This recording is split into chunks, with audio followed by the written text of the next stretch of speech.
You know what can really destroy men in midlife? Not stress, not pain, not failure. It's numbness. That slow, quiet drift into a version of yourself that doesn't feel much of anything anymore. Not excitement, not sadness, just flat. And the worst part, it doesn't happen from one big event. It creeps in, softly, silently, until one day you realise, I don't feel like me anymore. Now if that hits home, grab my field notes below. Short, honest stuff I can't always fit in these videos. Now let's get into this one. A few weeks ago, my wife had a breakdown. Now let me say this clearly. I love that woman with everything I've got. We have been through more together than most people will ever understand. I can't imagine a future without her in it. So seeing her fall apart like that, it should have hit me like a punch to the chest. But instead, I just stood there, feeling almost nothing. Not because I didn't care, not because I wasn't there for her, but because inside me something had gone offline. It felt like someone pulled heavy lead curtains down over my emotions. Thick, heavy, suffocating. They smothered everything before it could reach the surface. For the first time in my life, I thought, mate, why aren't you feeling this? What's happened to you? I wasn't distant, I wasn't cold, I wasn't done. I was just spent. Emotionally empty, burned out in a way that sneaks up on men like us. And part of that numbness wasn't just burnout, it was conditioning. Men get told all the time, you should talk more. It's not healthy to hold everything in. I'm here if you need me.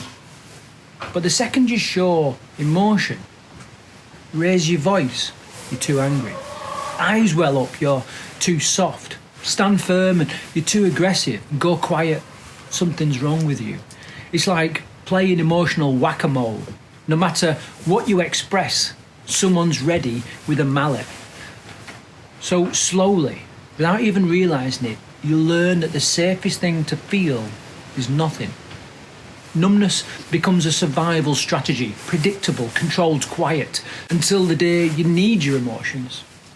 When your partner breaks down, your kid needs you, or life hits you hard, and you realise the system is unplugged.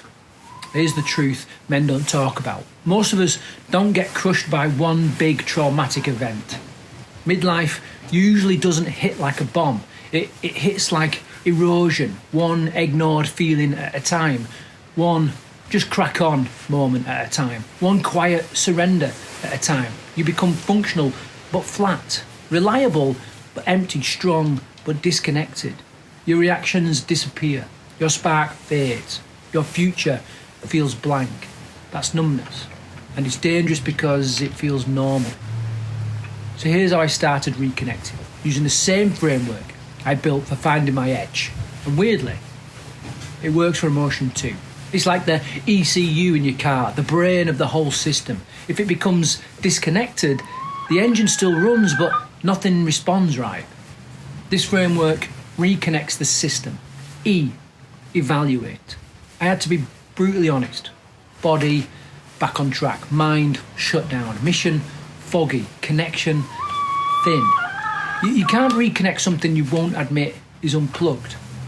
D is discipline and direction. This part surprised me.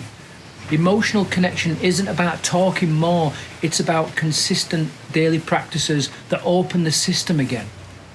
5 minutes of journaling, a small pause before reacting, one honest check-in with myself, a message to a mate. Sitting still long enough to feel something. Discipline wakes the system up. Direction gives the emotions somewhere to go. G is growth and grit. Not the macho grit, not the chest thumping stuff, the quiet grit. Listening without fixing. Letting yourself feel irritation without exploding. Feeling sadness without apologising. Holding a boundary without guilt. This is the hardest part. And it's where the reconnection happens. E is emerge, then slowly you start reacting again. Not overreacting, not suppressing, just responding. You feel present, grounded, human, and mate, presence is emotional strength. Numbness isn't weakness, it's a signal, a sign you've carried too much, too quietly, for too long. A sign your emotional ECU is disconnected, not broken. It's just offline. And the way back isn't loud or dramatic. It's small daily actions, tiny check-ins, real moments, simple steps. You don't need to be emotional. You need to reconnect.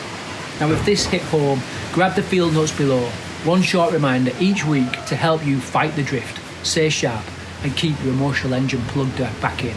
Oh, and you'll also get details of my upcoming challenges and events for the new year. And mate, remember, don't be a